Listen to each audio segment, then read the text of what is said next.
Hello and welcome to Metal Vice, a podcast where we talk about all things music. Well, at least the things that we care about, which is metal music and live music. I'm your host, Brian, and I'm joined by my other host, Karen. And today, what are we going to talk about, Karen? Today we are going to talk about the Iron Maiden concert that we recently went to. Right, and this was the Legacy of the Beast tour here in Chicago at the United Center on October 5th, 2022. The openers for this were Within Temptation and Trivium asterisks next to that. Lots of asterisks. Sure, yes, lots of asterisks. We like to also, when we talk about the show, the overview of the show, where we talk about where it's at, the date, the venue. We also like to talk about the pricing that we paid for the tickets, because for us that's very interesting to see, especially over time as you see bands. We've seen bands in multiple decades now, 3 decades actually. We've seen a few. Yes. It's very interesting for us to see the progression of ticket prices for those bands. So it's just a fun thing we like to do and track. This one's going to be a little different, and we'll see why here in a second. So we originally paid $144.50 for these tickets, with $22.18 in fees, and then $1.93 in tax. So honestly, not horrible for fees. No, not bad. I mean, $150 a ticket. Yeah. And $23, $25 in fees and tax. Not Yeah. bad at all. We've seen somewhere where we paid 40%. Yeah. Recently, the Ghost concert was about 40%. Yeah, there were a few right around that time that were all around the same. And this is at the United Center, pretty big venue here in the city of Chicago. Right. Probably one of the biggest, next to maybe Soldier Field. Yeah, I'm sure that they're about comparable. Probably. Maybe even bigger. I don't know. I wonder if it is bigger. I don't know. Yeah, I mean, in summertime, everybody goes to Soldier Field, not United Center. But at the same time, it's summertime. You want to be outside, so who knows? However, you ended up buying these tickets. Yeah. Why don't you tell a little story about your experience buying these tickets? Yeah. So first of all, I don't buy tickets very often. Generally, you do that. I think we had a pre-sale code or something to buy these, and we did it. I'm pretty sure it was a pre-sale. I feel like it was too. If not, it was definitely the day of. Yeah, but you, I believe, were in a meeting, so I was like, oh, it's okay, I can do it. No big deal. Right. Pre-sale is typically 10 a.m. on a Thursday. Yeah. Right. Well, I mean, and there's different varying pre-sales. I think some even go maybe earlier. Yeah.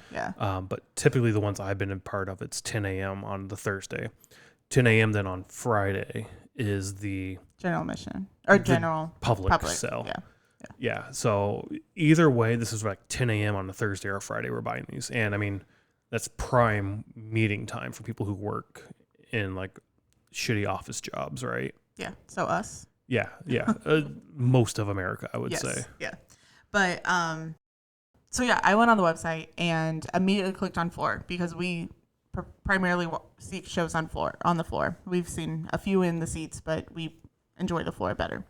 I did I can't remember the whole process, but I think you pick your tickets, and then I had to enter my credit card number or enter the code or something. And then, anyways, by the time I got to checkout, it said your selection has been sold. And I'm like, okay, that's bullshit, because I literally just clicked on this and just entered all this information.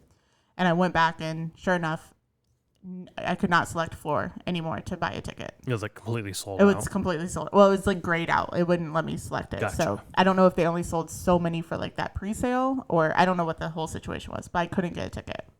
So I'm pretty sure I probably started texting you hey, I can't get tickets. And then, so we decided to get seat tickets. We looked up when we were there, but I think we got row 105 seat. I think 105.5. Yeah, so section 105, row 5. Yep. So we were directly behind the stage. For Roger Waters, we were the section over. 104, yeah. Yeah. But still roughly, I think we were row 4 there. So, I mean, it was about the same. Pretty close to the edge of the first seats, right? The first 5 rows of the seats. Yeah. Roger Waters, it was great seating for that concert. Definitely a concert that we felt sitting in a seat is perfectly fine for this, because similar to Rammstein to some extent, right? Rammstein, there's definitely you want to be on the floor. Yeah, I wish we were on the floor. But at the same time, like if you're in a seat, you can see the show, and there's definitely a show aspect to this. Right. So, anyway, so we had those seats, and then I don't even know when we bought these, like in December. No, This was, or was this way last year? I think this was way like 2020, early 2020. I want to say. Really? I feel like I was in an office when this happened. No, we were here. We were in this. Were we in this building? Yes, we were in this apartment. Really? Yeah. I have it up. Let's find out. Yeah, December 8th, 2021 is when we bought those tickets. So we had seat tickets that we purchased in December 2021. Yeah, I mean, yeah, we had seat tickets. And just to like comment on your experience, like we bought these through Ticketmaster, these tickets originally.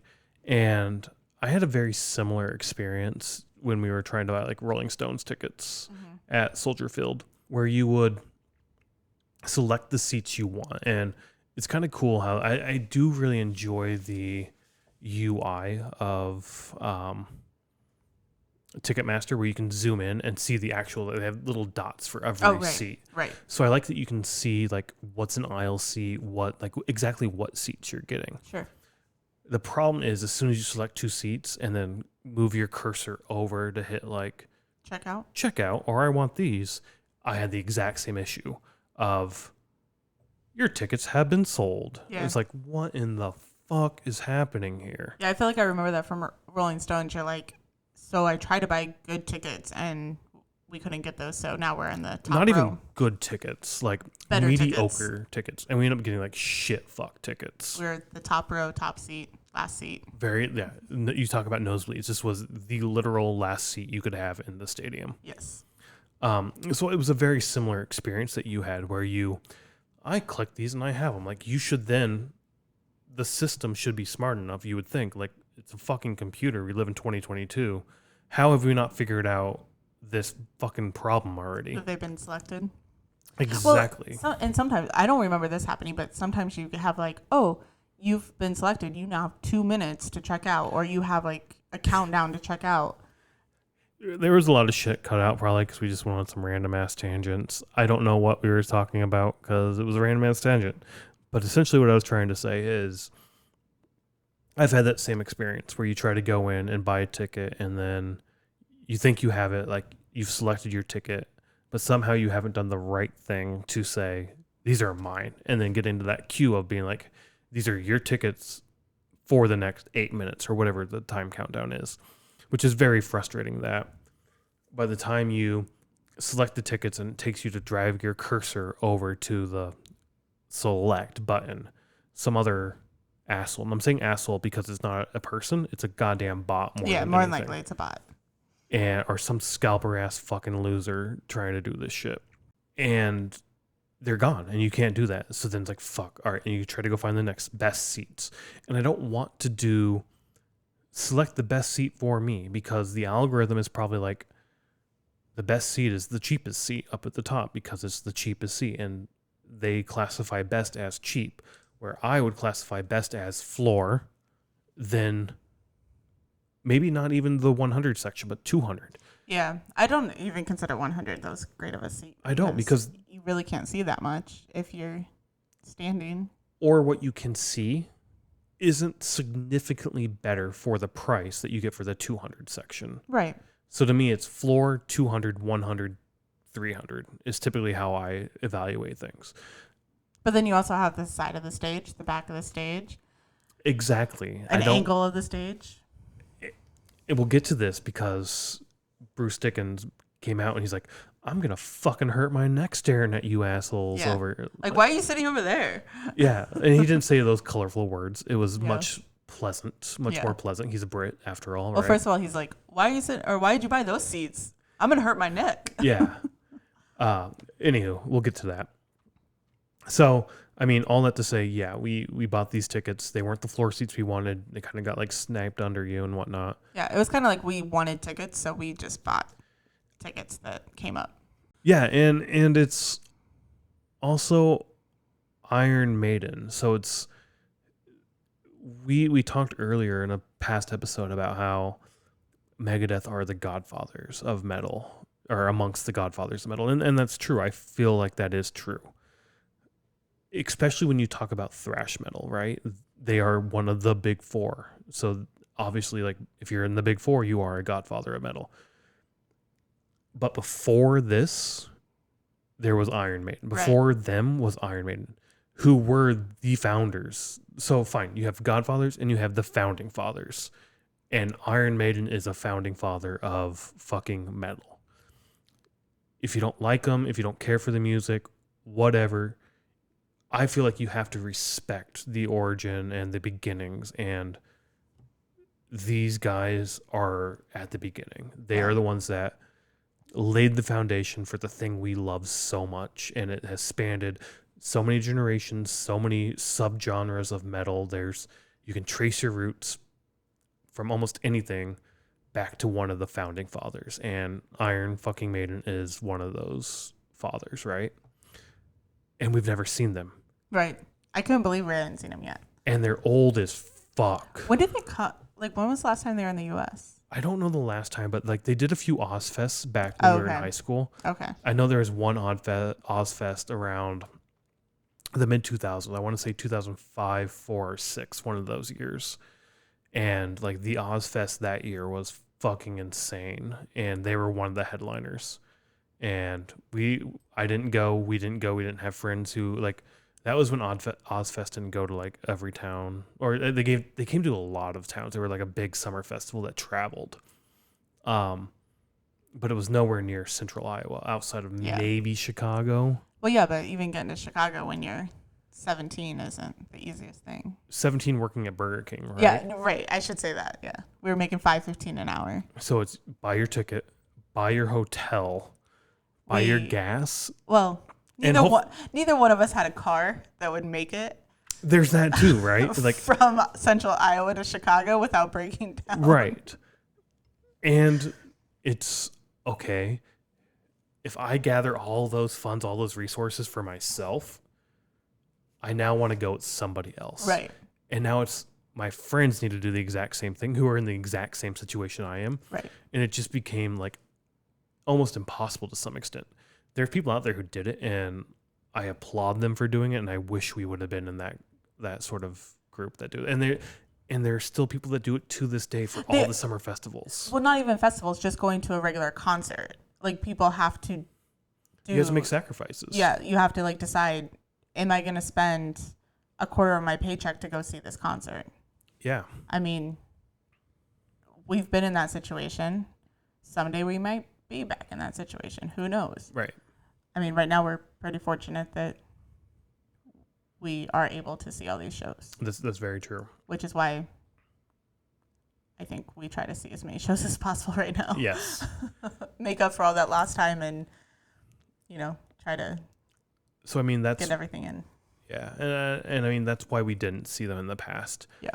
Also, we'll skip over that. We'll get back to that point. So, getting back to the ticket price, that's where this whole conversation started to go 20 fucking minutes ago around ticket prices. Yes. So we bought those tickets in December of 2021 for whatever price we said we paid for back then 20 minutes ago. $144.50. And then like $25 in fees.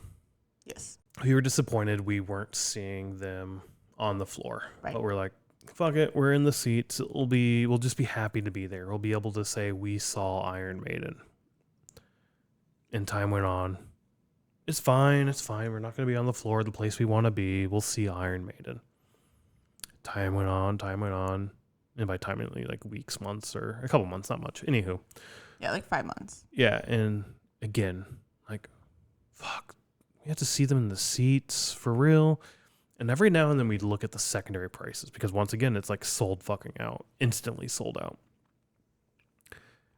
And eventually ticket prices started to stabilize, started to like level set, and we saw we could sell our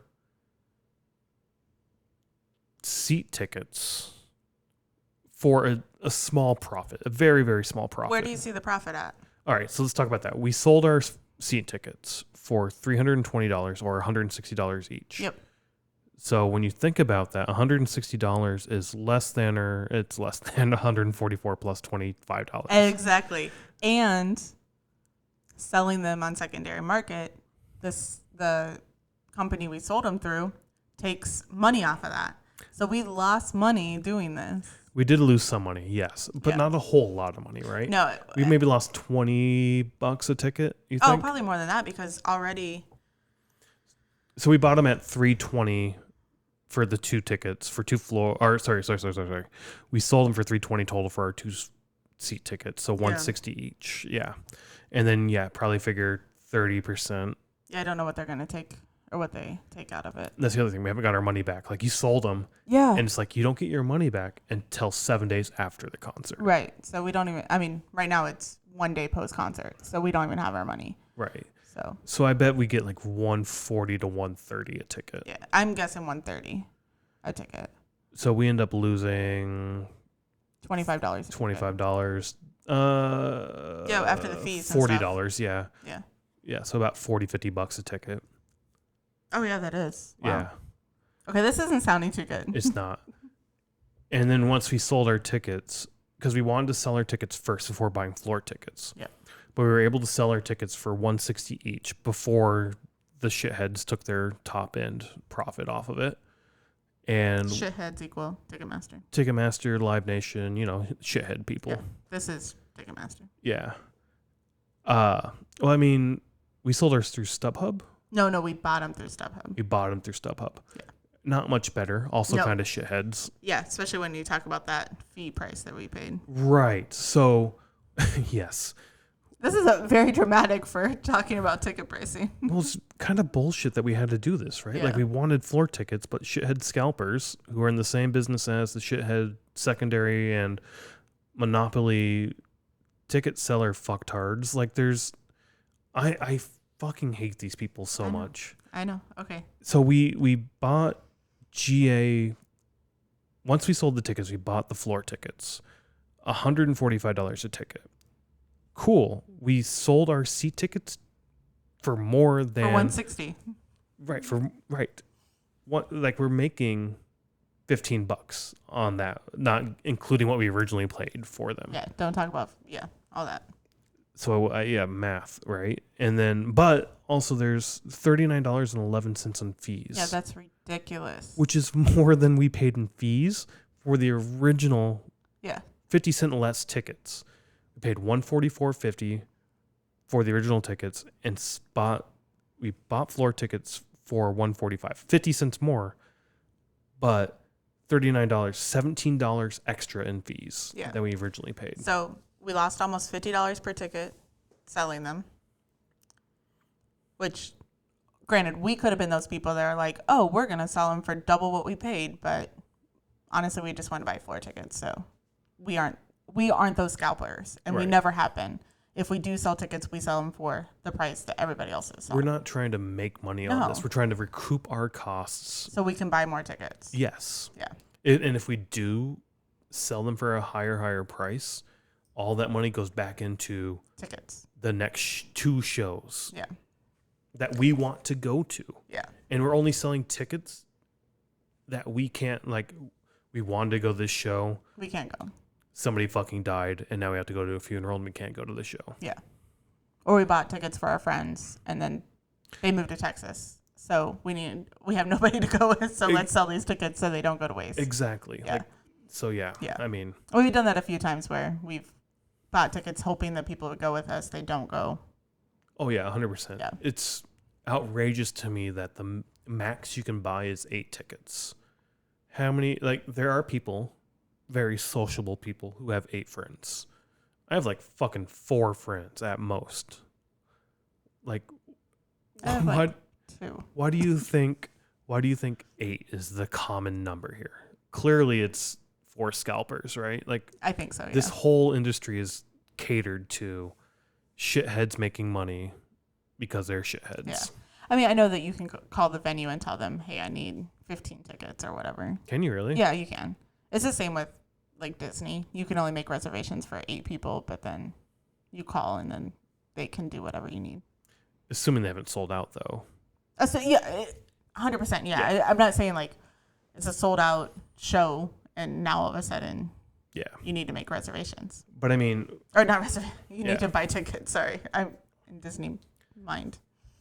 But this, I think, has been like one of the first times we've done that, where we bought tickets. We're unhappy with the tickets we bought because we were unable to buy the tickets we wanted, and then had to like do this loop bullshit of sell our tickets first to make sure we get our, like, because the worst thing is buy floor tickets and then can't sell your seat tickets, right? Right.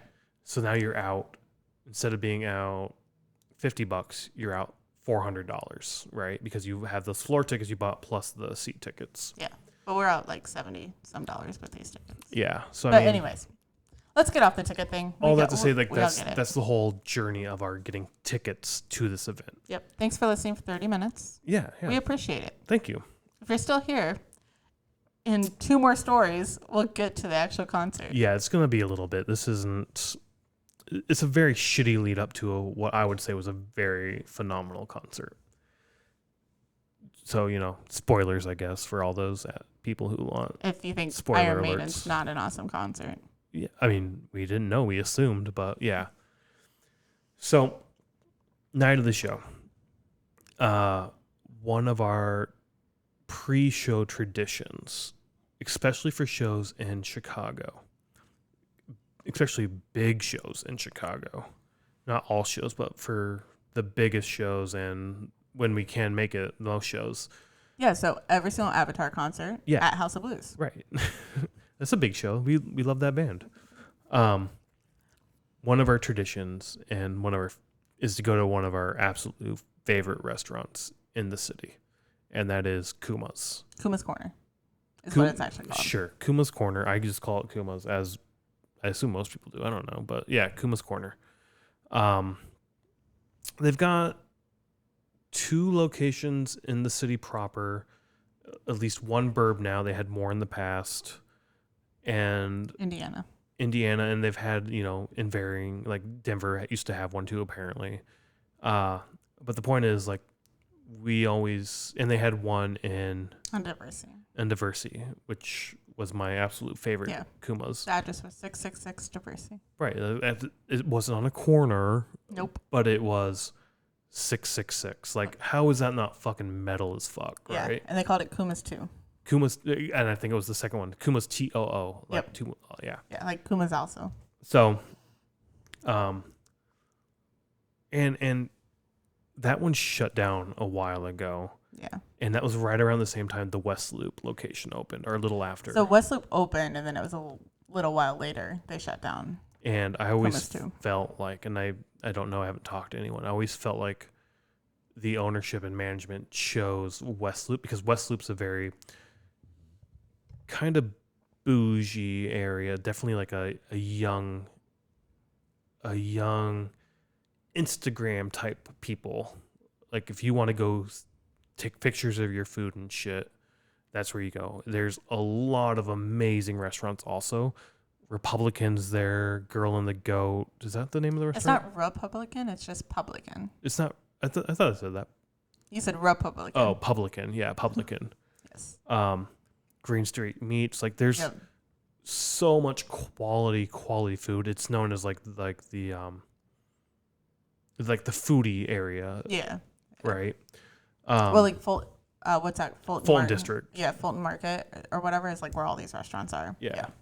And so Kuma's just seems like a weird addition to this, because the clientele of Kuma's is typically jeans, t-shirt, your metalheads, right? Yeah, when we walk through with our metal shirts on and everybody's in suits, or we look great. Skimpy dresses, high heels, walking down cobble streets like this woman's about to break her fucking leg or neck or something, tripping on this shit.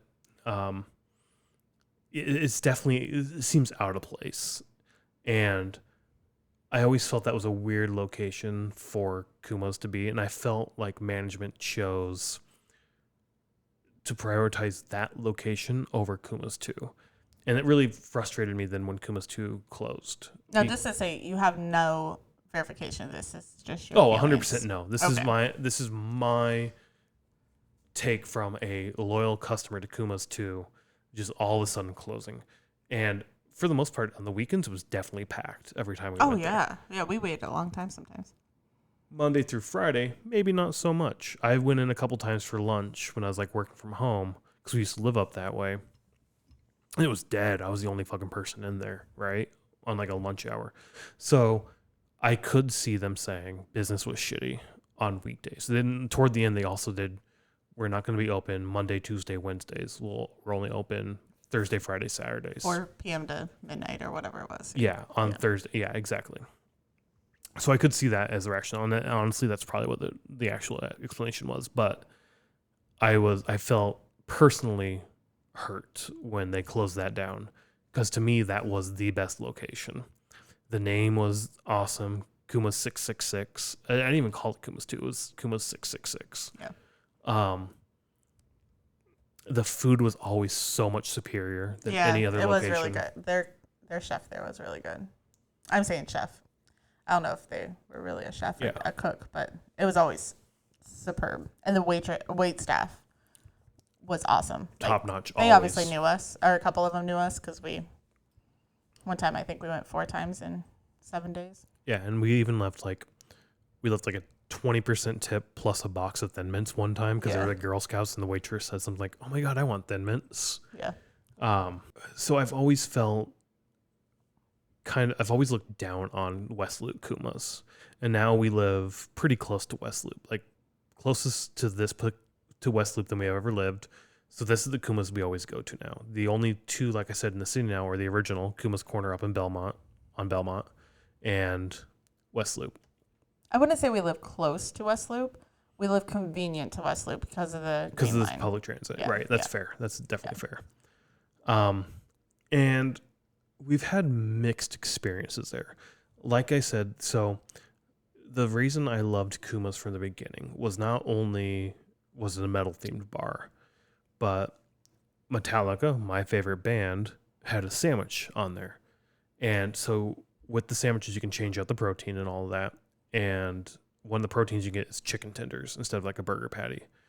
So the Metallica was with chicken tenders, bacon, buffalo sauce, Blue cheese dressing. dressing.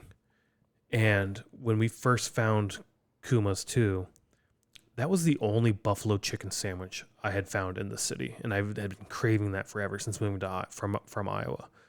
And I fell in love. I don't get the blue cheese. I add pepper jack, blah blah blah, whatever. But whatever. Essentially, it's a buffalo chicken sandwich, which is fucking killer. The fries are awesome. The ketchup is awesome, phenomenal. Go to Kuma, and they would douse that shit in fucking Yeah, buffalo. they used to like drench the tenders in buffalo and then put them on the sandwich. Almost like tossed, right? Yeah, like, tossed it up. so good. Yeah. When we started going to West Loop, it was chicken tenders drizzled lightly with buffalo. And I was like, you motherfuckers again are cost savings here. I think it's the aesthetics Maybe. of drizzled buffalo on top and not doused Also, in the buffalo. bougie fuckers who go to the normal restaurants there don't want to get dirty, right? They don't want to get their hands dirty. Anywho, all that to say, we love going to Kuma's before restaurants, right? That's the burger. Before concerts. Yes, before concerts. We love going to Kuma's. And this time we show up. It's what we get there 6:30ish. We left. No, it 6:20-ish? was way before that because we left here at 5:30 something. Okay. 5:30 something. I think we were getting on the train at 5:50. All right. So we'll So- say we'll get there. We got there, what, 6:10, 6:15 Yeah, at the latest. at the latest. Yeah. Show up, go through. We go in. The hostess is super nice, super awesome, like they always are. Talks to the first guy in front of us. Like, it's going to be, 10, 15-minute wait. I thought that was to get in the door. And that's what I thought too. And I look around, there's so many tables open. And she takes them and seats them right away. Comes back to us. 2, please, outside. Oh, just so you know, we're a little busy. It's going to be about 10 to 15 minutes before you get served. Not sat, but served. Like, well, that's fine. We'll do this. We have plenty of time. Sits us down. quickly becomes apparent that there's one waitress for the entire fucking restaurant. Yep, inside and outside. Right. So you have the hostess, the busboy, the bartender. I think there may have only been one expediter, maybe two. Yeah. And the one waitress. I think there's 2 expediters. Yeah. And one waitress. And then obviously the kitchen staff. And it was boom, boom, boom, boom, boom. Like 4 tables got sat at the exact same time. Yep. And it was, 5 tables. Because it was a table, 2 tables, or 3 tables of 2. Because the guy in front of us, the people behind us. So 3 tables of 2. And then there was a table of 4 and a table of 3. Yeah. All within 5 minutes. And on top of that, there's already tables that have been sitting down for a while. Yeah. And like it quickly became apparent that like they're just drastically understaffed for how busy they are. Yeah. They were all drowning. And well, one person that's true. was drowning. Yeah. Unfortunately only one person was, yes. And this is what, a Wednesday night? Yep, Wednesday night. So I get it. Wednesday nights, they're not that busy, typically, I would assume. So, you know what business you're expecting. You want to staff accordingly. You don't want to overstaff, blah, blah, blah. You're trying to maximize profit, all that bullshit. So I get that. But still, like, how are you this understaffed tonight of all nights? And it brought flashbacks to just before Lala. Do you want to talk a little bit about that? Yeah, so we had found out that like maybe a month before, it was actually advertised from Kuma's. I think that Chitalica, which is the Chicago Metallica chapter. Is that the right way like to say the that? fan club The chapter. fan club. But they just call themselves Chitalica for Chicago Metallica. Was going to do like a pre-show event at Kuma's West Loop. Pre-show for Lala. Pre-show for Lala, excuse me, yes. Because on Thursday night, Metallica headlined Lala. So this was on also a Wednesday night. Was it really? Yeah. Oh, yeah. Interesting. Yeah. Interesting. So, yeah, it is funny that they're both on Wednesday nights. Because it's very similar circumstances, yes, too. Yep. So we get there a little late because I don't know what time it started. I don't even want to give times, but we did show up late. Yeah, so maybe we showed up like 20, 30 minutes late. It is fucking packed outside, packed inside, and we sit down, and like it's not normally if you go to Kuma's, they're really good at like bringing you waters. We didn't even have menus because they like the QR codes. Yeah, well, they didn't really seat us. They were like, oh, we had Metallica shirts on, so they're like, oh, you're with Metallica. They're kind of in the center area, so we just sat down. But generally, they bring you waters. You have your menus. They're pretty quick at coming over and saying, like, what do you want to eat? Or what do you want to drink? And are you ready to order? Blah, blah, blah. And we sat there that night, I think, for 40 minutes before anybody even, like, talked to us. Or before she even acknowledged it, like, hey, you're next sort of thing. And the table next to us was like, yeah, we waited a long time, too. They were there for a while. Because the other thing they were promoted was, like, this is not only for the pre-show for the Lawless show, and not only is it the chapter meetup for Metallica, but they were also giving a bunch of raffle away. That was part of the, like, yeah, pre-show event. But the thing is, like, if you bought a Metallica, if you got this, right. if you got this, right. So it's like one of them was like drinks or something. Like if you got the custom cocktail that was with Blackened, fuel of fire or something. Yeah. You got an extra ticket for the raffle. Yeah. So it's like one of those things like, oh, if I would have been sat right away and offered a drink, I would have had like 4 or 5 of those drinks to get the raffle tickets type thing. But at the same time, we were sat right away. We weren't served right away. Yes. But anyways, how that whole night, or like when the waitress finally came to our table, we were very polite to her. She was very polite to us. She apologized. But she mentioned, one, this was her first night alone, or like by herself, or like without a shadow. Because she normally did day shift. Yep. Yes. So not only is it her first night, but she's the only fucking waitress there. And it's like, I think I might have been smart at that point, because sometimes things just come out of my mouth, and I was like, oh, really? Was this not planned? Like, This event we found out about a month before because they had a sign up at Kuma's. Right. Clearly, this has been heavily, maybe not heavily, but like They knew about it. advertised more than normal. Like there's flyers in the bathroom, there's flyers on the door. Because I think we went a few days earlier for my birthday. One day earlier. And we saw a sign up there. Yeah. So we assumed that I guess the sign was up more than one day. Yeah. Well, and also Kuma's on Instagram shared that they were going to do it. Like, come join Chitalica. And they did at both locations. Yes. Kuma's, the original, and this West Loop. Yeah. Exactly. So it's like, how do you advertise something and not prepare for that you're going to have people here?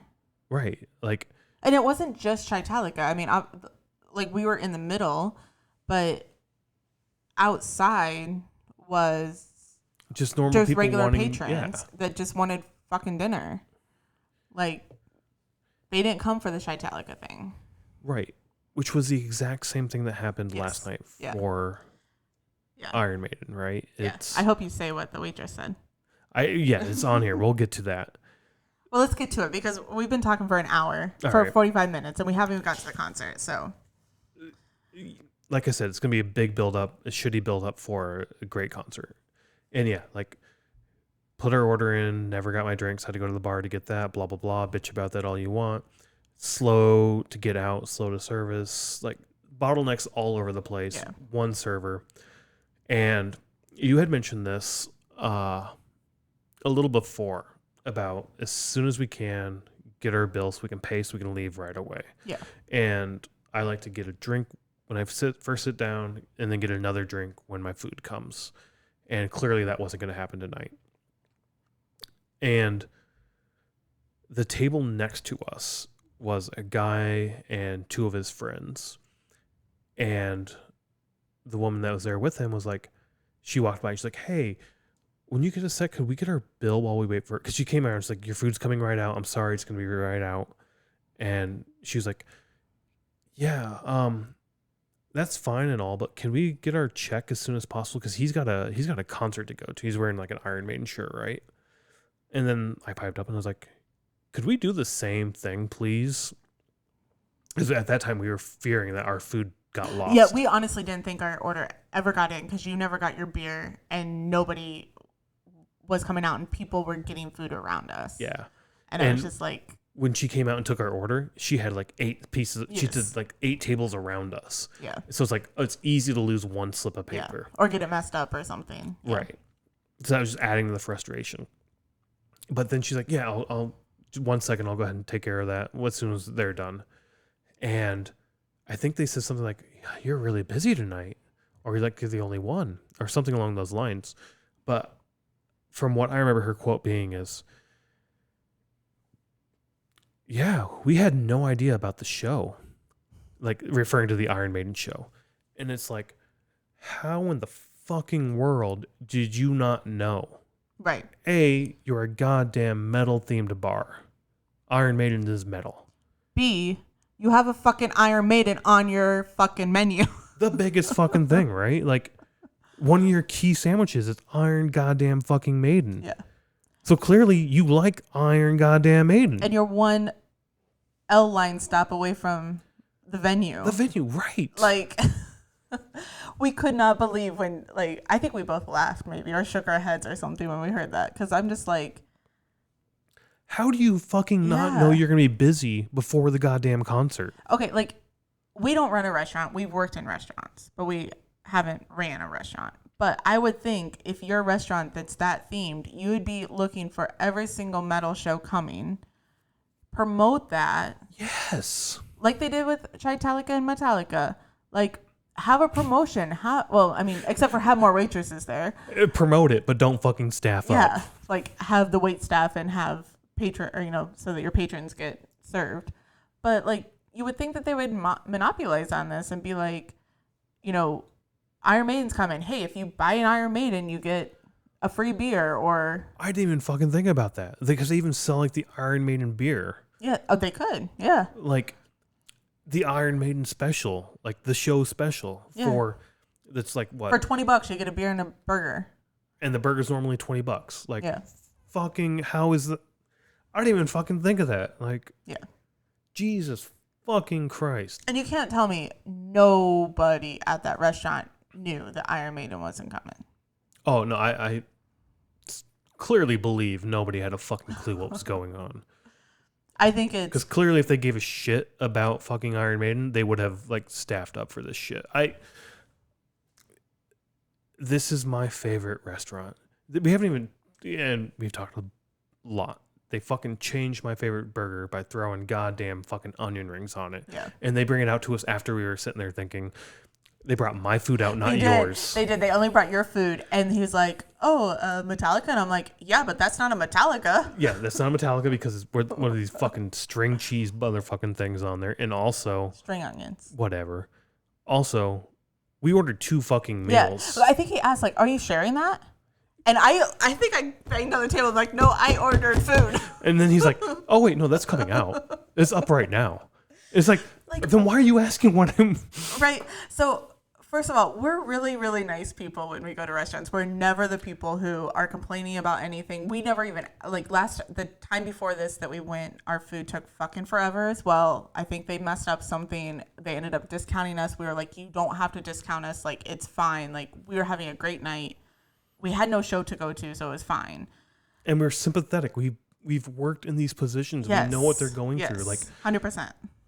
Shit happens, and some fucking dipshit yelling at the server or bitching. Yeah. That does nothing, you assholes. Right. Do you not understand that First does of all, nothing? You bitching. So there was one gentleman who was, I said gentleman. There was one person, one guy, one person, whatever, who was bitching at every single person. The guy that brought water, the person that brought out a salad, the person that brought out their actual food, and then finally the waitress.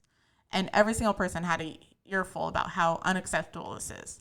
First of all, just doing that, it's okay to, like, if you have an actual problem, but first of all, we all are fucking waiting, not just you. And also, now you're taking time away from those people from actually serving other people because they have to listen to you bitch about it. Yeah. Like, for me, hitting the table or whatever, be like, no, I ordered food. Like, that's like the peak of our frustration. Yeah. And then we're just like, we eat our food and then we leave because we already paid. And we still left I felt like a decent tip. I think it was like 18% or something. I didn't even want to do that. Like, because, well, my whole thing is it's not her fault, or it's not her fault that they didn't have somebody else come. Agreed. It's not. Management's fault. Yeah.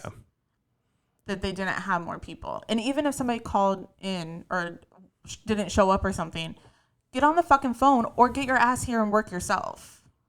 Yeah. Like.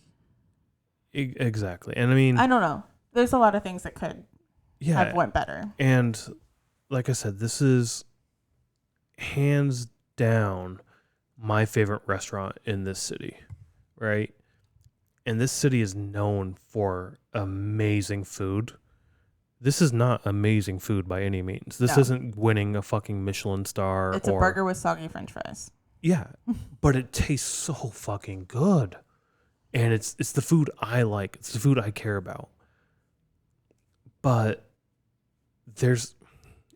and the atmosphere is what I care about. But at the same time, there's nothing stopping somebody else from doing the same thing. Right. Something like The Lockdown, who's no longer a restaurant, or I don't fucking know, Reggie's, right? Like, what you have, Kuma's, isn't fucking unique. But I love the restaurant, and I don't know, like, it's frustrating when this happens, right? It's the thing I tell people about is like, what restaurant should we go to? And it's Kuma's. Kuma's is what I say. But like the Shy Talika event, this event, a few other times, especially at this location. Yeah, it's this location. Because when we go to Schaumburg, it's fine. Schaumburg is fucking awesome. Yeah. We've been to... The last time we went to Schaumburg, best service at any Kuma since Kuma's 2. Best service and best food at any Kuma. Like, yes. So I don't understand what it is. Maybe it's this bougie location you're trying to shoehorn yourself into, and we as a community, metal community, just don't fit with these people.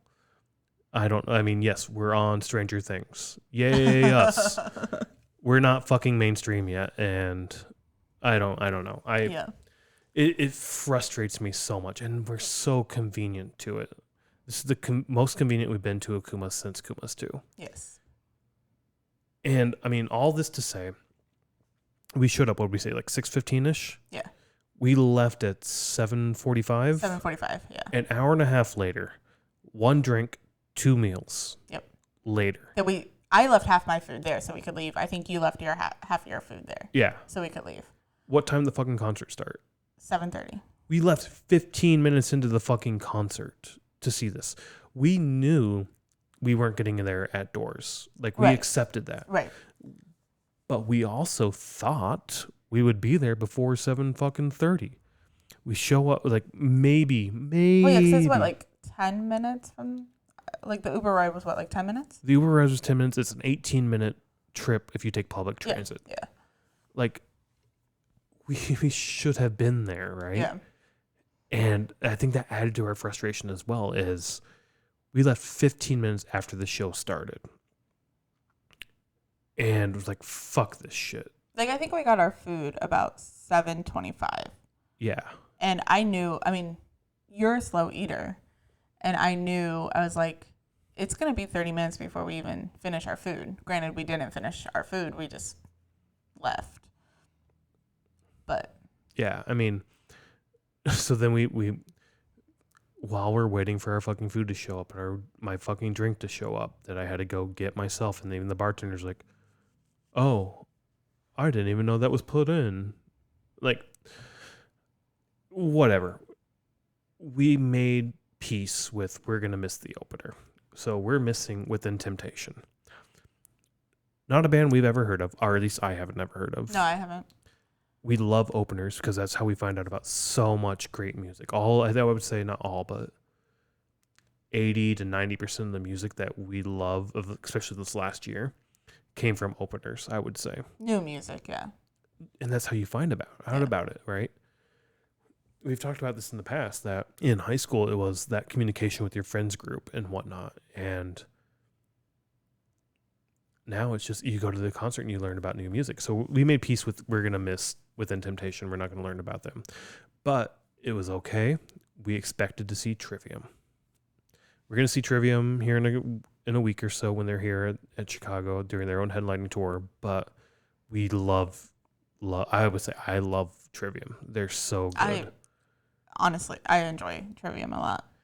And like, I remember Line Fest, and I was like singing along, fist pumping in line. In fucking line. Yes. So it's like, and I remember eventually we get on the floor still thinking Trivium's going to be there. No, but before we even do that, we look at merch. All right, yeah. We'll all right, cool. So I think we need it because we missed. What was it? Within Temptation. Temptation. We didn't necessarily miss all of them. We heard. We walked. So we get to the venue. We get our Uber. We get to the venue.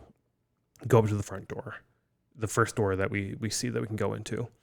And you didn't notice, I don't think, but I noticed that as we're walking through the doors past the metal detectors, there's people walking towards us through the opposite metal detector. No, I noticed that. I just didn't know what they were doing. And I thought I heard them say something about blah, blah, blah, blah, GA, blah, blah, blah, blah. And I was like, fuck, we have GA.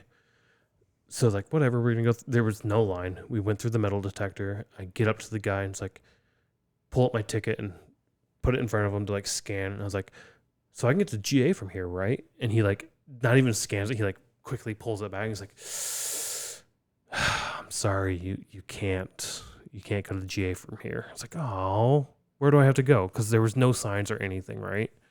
And he's like, you basically have to go to that door right behind me. And you look straight through him and you're basically in a lobby. There's a big Michael Jordan statue because, you know, United Center, Michael Jordan's God. And there's another set of doors with the same setup, right? And it's like, oh, I just have to go right there. He's like, yep. It's like, so I just can't quickly run across there to that door. He's like, you can't. You have to walk all the way around the building. Cool, whatever, not your fault. Let's just go ahead and do it.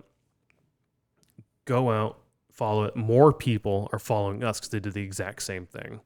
Well, we ended up finding those other guys that Yes. left right in front of us. Because they went through that same door that guy just said to go through, and then we were walking through as well. Yep. And they walk out. I was like, what the fuck do you mean? Like, not angrily. Like, I don't think we got in the door, but we saw them come back out, and you're like, that's not GA? Because they said the same thing. I guess, like, they're like, what the fuck? There's no GA? And I asked them, like, so GA, you can't get through there? Like, no, you have to go down this way. I'm like, oh. So we start following them, and we're all saying the same thing. Like, it would have been nice for a goddamn sign. I think you said that multiple times. I did. It's frustrating me this year because we've been to multiple concerts. I think it started with the 40th last year for Metallica. That there was, Metallica is a different story. We should probably talk about it sometime. But again, we waited in the general admission line for a long time. That was a long line. And then we get all the way through security, get to the door, and then they're like, oh, we can't scan you in. You actually need to be at that door right there. But even though you just went through security, you have to now go to the end of the GA line and go through security again. Right, because the line was like right next to it. So it was like, yeah, we can't let you cut. It's like, what the fuck do you mean cut? We didn't cut. We waited for over an hour in this line. And that line was like 4 people deep. Yes. So, yeah, not a huge burden on us to wait 4 more people, but at the same time, it's like... No, it was longer than 4 people. But a lot shorter than the hour we waited. Right, but it's still the point of... Yep. Do you know what? A little teeny tiny sign would have helped to say this is GA. Or somebody to say it. Not to get off on a tangent, but also the next night for the second show, did you notice... There was somebody saying... Constantly, like, this is GA, like, and then, like, oh, if you're GA, you need to go over here. So they obviously learned that... Same thing with Upheaval. The first day, nobody. Second day, there's somebody. VIP this way. Yeah. Like, yeah. I don't know. Anyways. The logistics, like, I don't... I think the whole thing was, like, GA had to go through, like, the tunnel, like, where the players come out. So they did do that this time, right? Like, eventually we found the door we needed to go through. And you're absolutely right. I don't know if it was a tunnel the players go out, but it... Well, anyway, I've never seen a game there, but it felt sort of like a loading dock almost, that you can, like, drag... Oh, okay. But it went straight from the parking lot into this door, and then you went straight to the floor. Right. First time we've ever, outside of the Roach Center, the Rush Center, that you go straight from into the floor. Typically, you're like, you come in at ground level, and then go down the steps onto the floor, which you could do that here too, but this particular instance they were funneling everybody into. So you could get your wristband. You got your wristband, you went straight onto the back of the floor. Yep. Which was, honestly, I kind of enjoyed that experience of getting in. Of being right there on the floor. I just wish I would have known that going in, that's how I had to get in, instead of wasting all this time going door to door to door. Yeah. But the first band was on. They had been on for, by this time, what? 20 minutes. 20, 25 minutes? Yeah, they were almost done. Their set's almost fucking over. You don't get more than 30 minutes as an opener. If you're lucky, right? So we're like, fuck this. We're not going to see the band. Let's just go find merch real quick while everybody's sitting here watching the band, because there were so fucking many people already on the floor, I felt like, as well as in the seats. The place almost felt completely sold out for the opener. I felt like, I don't know what your thoughts were. Yeah, there was a lot of people there already. I mean, it wasn't like a show that we're used to going to, and maybe it was because it was Iron Maiden, but we're used to going, and even if you show up 20 minutes late, like, there's still people who are showing up an hour and a half late. Like, we're saying late, like past the concert starting. Yeah, for us, late is after the concert starts. Yeah. Like, because like we said, we care about the openers. We want to learn new music, see new acts. A lot of people, like, I paid money to see Iron Maiden. I just want to see Iron Maiden. Yeah. Yeah. So that's what we expected. But no, it was fucking packed already. I was shocked. Yeah. The only other time I remember it being, walking in and being shocked was Apocalyptica and Lacuna Coil. Oh, right. That was packed. Like, we walked in before Lacuna Coil, like 20 minutes before. Yeah. And it was House of Blues, and it was unbelievably packed before a band started. Typically, it's not like that when we've been there. No, we normally stand, like, I don't even know, but, like, on the right side. So stage left, like, pretty close to the stage. That's our normal spot. normal spot at House of Blues. And when we got there, we couldn't even get past the bar. Like, we were up at the top. Yeah, we were up by the downstage. So, Yep. I mean, it felt like that to me. And I walked in and I instantly get on the floor, find the first exit up the stairs, Yep. and start going that way. Because, like, we're not going to see this band. We're not going to enjoy it. We're clearly not getting close to the stage. Let's just fucking go get merch real quick. So we walk up there, and luckily, right as soon as we walk up there, there's a merch. So we just get in line for merch. Get our shirt real quick. It's kind of a clusterfuck. Because, Well, wait. Don't get to the shirt part yet. Okay. Okay, so we get in line for merch. And I'm looking around, and I'm like, oh, this is only Iron Maiden merch. I was like, where's the Trivium merch? Yep. And then we're like, oh, no, this is only Iron Maiden. Trivium must be down the way because we see, like, more merch down the way. And or we've been another to, line. And we've been to festivals like that, or shows like that before, where they split up the bands. Yeah. So, but then I noticed that there's 2 shirts that are within Temptation. Within Temptation. We didn't see them, so it's not in my mind. Yeah. So I saw 2 shirts that were within Temptation, and I was like, well, those shirts are there, so maybe Trivium does have they're a big band, so I was like, maybe they have their own booth. So that was the first time that I was like, Trivium shirts aren't here. Yeah. Like, what's going on? So then we get our shirt. Yeah, and it was also kind of a clusterfuck getting shirts, right? Where it was sort of this blocked off square. Yeah. But there were 8 lines, and you had to sort of like realize, like, oh, I can just walk down behind everybody to get in a different line. And they weren't real lines. It was like self-imposed lines, Yes. definitely. Yeah. Anyways. It was definitely in that line that you pointed out, like, We were, yeah. oh, yeah. wait, because at first you're like, I don't see any Trivium stuff. And I was like, oh, it's all Iron Maiden. This is all Iron Maiden. They're the headliner. Trivium has their own. Like, because once again, we've seen that. Yeah. And then, the like, thing that I just said. Yeah. And then, like, 4 people later, you're like, are you sure, Brian? And I was like, yeah, of course I am. It's like, then if that's the case, why is Within Temptation here? And the instant thing I went in my head was like, give her an answer. Oh, they're the first opener. Of course you're going to put them with the headliner. And Trivium's, they're big enough. They can have their own stage. Like, look right down there. There's another booth with shirts. That's Trivium. And we walked down to that booth after we got our shirt. And was it Trivium? No, it was the same exact merch. The exact same merch with a little bit of a shorter line, I'd say. There was 1 line, and it might have been shorter. Yeah. So it was more controlled. More controlled. Yes. And we ended up doing a giant circle around the stadium again, which you can't do apparently at all stadiums, but here they let you do the loop completely around. Yeah, sure. I didn't notice anything. There were so many people, I didn't notice anything. No, there were a lot of people. Yeah. I think I get a beer, and then we walk down to the floor, find a nice little spot. I'm like, all right, we'll hang here for Trivium. It'll be fine. And we're standing there.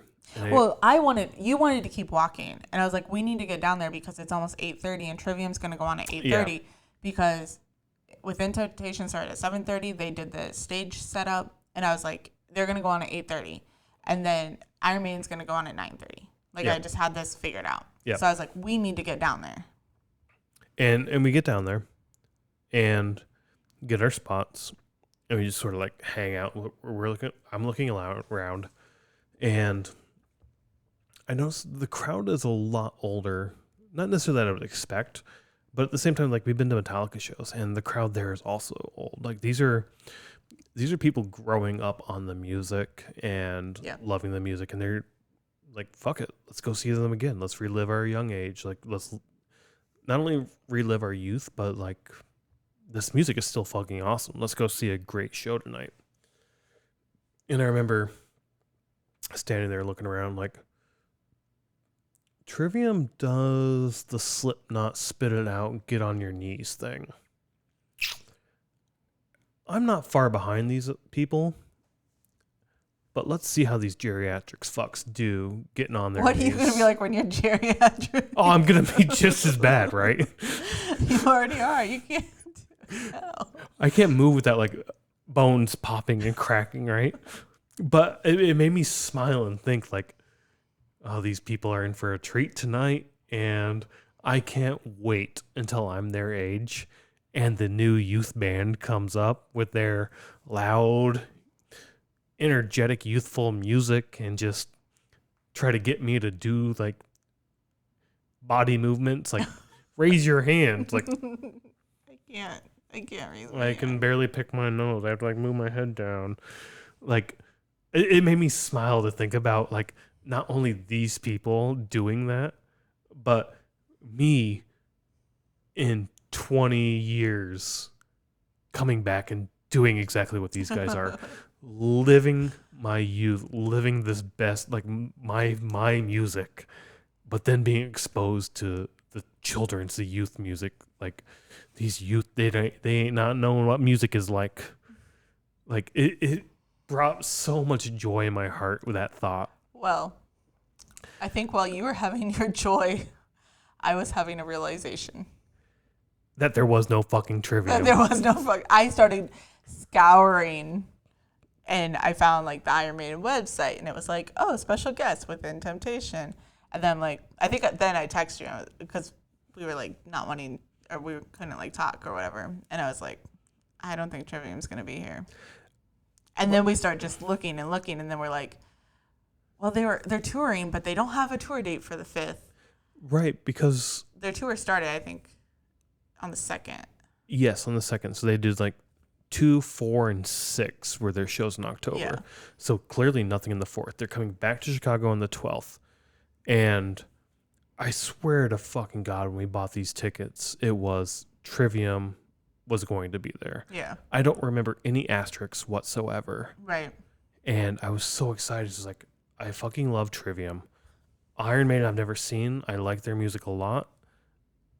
This is going to be an amazing show. And to be honest, I went for Trivium. And then I was like, but then I'll just watch Iron Maiden as well. Yeah. Because I don't know very many Iron Maiden songs. I mean, no surprise. I mean, I've heard them because you've listened to them or I've heard them around. But I don't even think I listened to one Iron Maiden song this year. Like, it's not in my playlist. And Trivium is. And I wanted to see Trivium because last time we saw them, we were standing in line and didn't really get to see them. Yeah, and I mean... Oh, wait, did we see them at Hogs Fest? No. No, they were with, like 2 days later at Megadeth, Lamb of God, Trivium. Okay, so we have seen them Yeah. this year. Okay, anyways. That's another So that was the story. other thing, right? Is we've talked about bands who open and then do headlining shows also. Lamb of God's an example of this. We talked about that when we saw the Lamb of God show. There's a podcast, I believe, about I that. think Megadeth is like this, where they're an opener sometimes, plus they do their own show Yeah, now. But I mean, this year. yeah, this year. Anyway, that but was a joke. It's I know what you're saying. it's fun to see the difference in how they act. Yes. And Yeah. I was super excited to see with very close, like a week apart, right? Yes, yeah. To see what songs they chose to play and what they chose to do. Yeah. So like, I know they do the get on your fucking knees thing. Are they going to do that at Megadeth? Or sorry. They did it at Megadeth. Are they going to do that at Iron Maiden? Or are they going to skip over that and do it at their own show? So I was excited to see that as well. But yeah, we scoured fucking trains. It's okay. Everybody, we live by a train track. We live by a police station. We live in Chicago. We have noises. There's lots of noises. Sometimes our neighbor just has their TV on. So I mean, and our other neighbors' fire alarm's going off. this so. weekend, right? So I was excited for all of that, but yeah, like you said, we started to get doubts. You a lot sooner than I did. Yeah. As soon as I saw merch, that's when I think the first thought in my head was like, "There's no merch here." To me, it was we walked around the entire venue because we ended up going back down the same stairs we walked up, and we didn't see any merch. And I was like, Is that when you? I thought it after we saw the second Iron Maiden merch, and I was like, I started to think about it, but then I was like, there's a lot of people. I wasn't looking at everything closely. I was trying to walk without running into people. There's a possibility I missed something, was my thought. I mean, I was still like, we need to get down there because they're gonna start. Yeah, I was still in denial of like, no, they're gonna be here. They're gonna be here. They're gonna have to be here. I swear to God, they're gonna be here. But yeah, I mean, we got down there, like you said.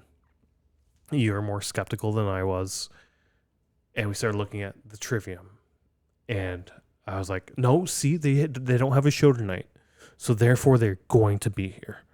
They don't have a show on their personal tour, but then you pull up their webpage. Where are they going to be? Nothing was listed. So I started going to like their Instagram, Iron Maiden's Instagram. I was like, you have to announce this stuff, because the same fucking thing happened just a few weeks ago with Ghost and Mastodon, where it's like, I swear to fucking God, when I bought the tickets, I'm going to start taking screenshots of this. You should. Because I think they change it. I think so too, because I finally found, I don't know who found it, but like a tour poster that's like World of the Beast or something. What is it? Like Legend of the Beast World Legacy Tour? of the Beast. Okay. Legacy of the Beast World Tour.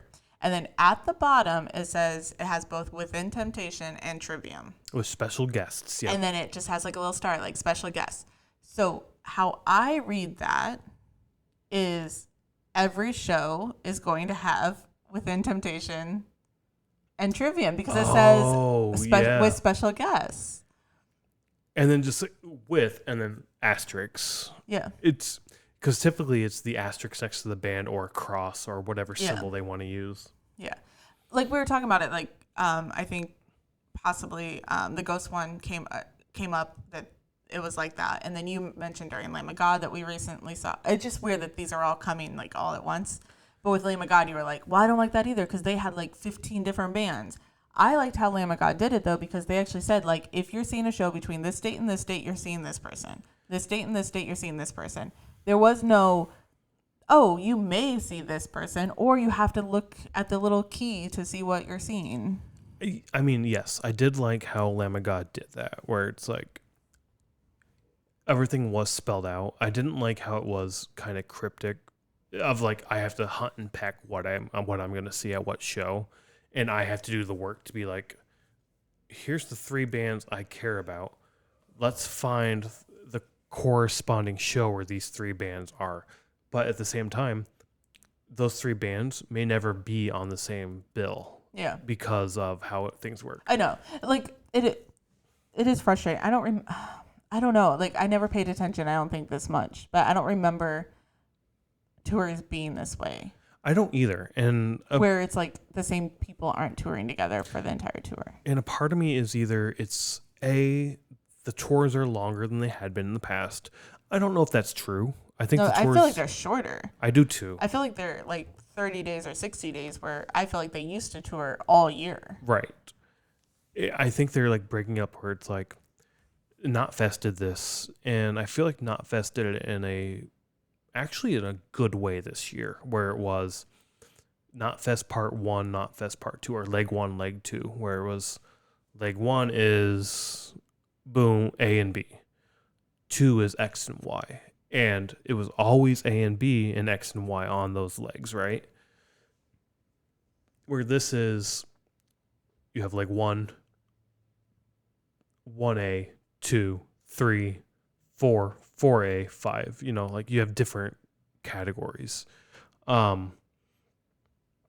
like I said, like we love the openers. Like some of our favorite bands are not necessarily headlining bands, and you're not going to see them as a headliner. And sometimes the only way you're going to see these bands is as an opener. So not only when we see a show come around do we look at the headliners, we also look at the openers. And it's that cohesive bill for me, and probably for you as well. Yeah. That gets us excited about. I mean, I'm excited for a show that's going to be here in Chicago, because one of my favorite bands is going to be there. What show's that? Wage War and A Day to Remember. Oh, yeah. Okay, yeah. Like, I was like, I think I even came to your room and was like, you started like jumping. Coming. Yeah. I mean, openers are like a big thing. Like, and I get really sad because we only get to see those openers for 30 minutes on one tour. So then when they're not there, it's very disappointing. And anyways, sorry. Go ahead and say whatever you want to say about openers. I was going to say, think of Raven Black. Yeah.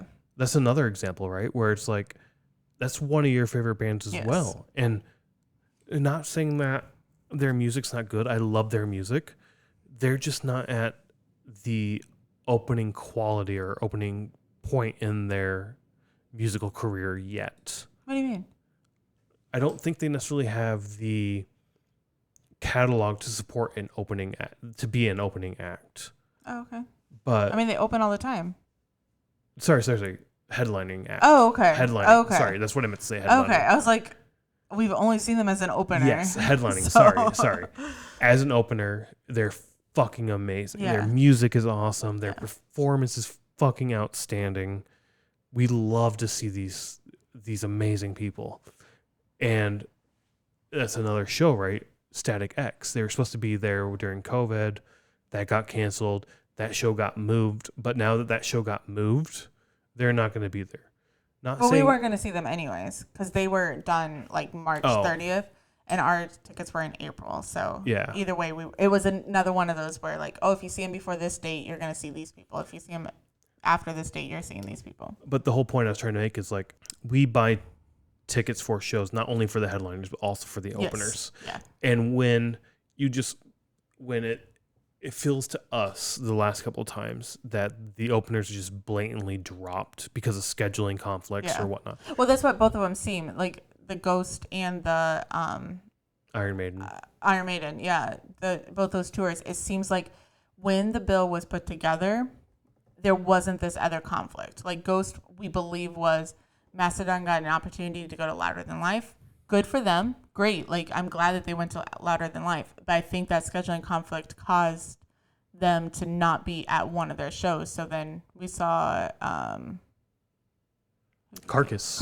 Yeah, so we got the opportunity to see Carcass. Which killed it. Yes. I feel like they put on an awesome show. Yeah. And maybe Within Temptation was the same way, and we just didn't get to see it. But then that goes back to fucking Kuma's. I know.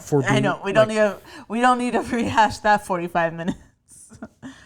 It's just a compounding, like, it was fuck up. This whole thing was just compounding for the night, and it was getting very frustrating by 8:45. But so I mean, yeah, all of that to say, no Trivium. Yeah. Boo fucking who for me. So. And you. And maybe like 4 other people, because I think people knew the Trivium wasn't coming because I only saw Iron Maiden shirts. Yeah, I think we were the only fucking losers who didn't know Trivium wasn't going to be there. What I was basically saying is, like, I don't even know if I finished that thought, but like they schedule a tour, but then bands have an opportunity to do another tour, and they're like, or another opportunity, and then they're like, yeah, I'm going to take that opportunity. Like Trivium, of course, they're going to headline their own show. Yeah. So then, but I like your idea. From now on, when we buy tickets, we need to take a screenshot of the playbill and put it into our notes. Screenshot of the bill, screenshot of the receipt, because looking up these fucking prices and fees 6 months later 40 minutes today is a goddamn ridiculous mess. Like, and maybe nobody cares. Maybe not, but maybe we do. But at the same time, looking up what we bought these GA tickets for, we scanned our tickets through the Ticketmaster app, but then you go to Ticketmaster and view your receipt, and it says you paid $0. We got free tickets. It's like, no, that's bullshit. We paid for these tickets somehow. And it took, like you said, 40 minutes to track down, like, going back through our credit card receipts. No, I went back through credit card receipts and emails. Oh, okay. I found it in the email, and then I had to find that corresponding date in our credit card. And we bought it through StubHub. Yes. So somehow we bought it through StubHub, and StubHub instantly transferred it to Ticketmaster. Yeah. So, like, the receipt was in StubHub. Like, it's so confusing, and I think it's... Well, I think the credit card was TicketStar or something. Was it? Yeah. I know it was TicketStar, but I thought that was for something else. Or Tickstar or something. I don't know. Anyways. But anyway, it's like... I think it's intentionally convoluted and difficult to look at this stuff because they want it that way. So you don't then go back and question, like, what happened. Like we said, like, $145 for GA tickets on secondary market. We paid $144 for seats, and we paid more in fees the second time around. Like, it's ridiculous. Anywho, we realized no Trivium. We make peace with that. We missed the opener. I was very upset about, like, are you shitting me? I only get to see Iron Maiden, which is a weird thing to say. It's like, I know. It's like me going to Metallica and being like, what the fuck? I only get to see Metallica tonight? I don't get to see Greta Van Fleet tonight. Right. Fuck that. I want to see Greta Van Fleet. Right, exactly. Sorry. Somebody probably liked him. Not our cup of tea.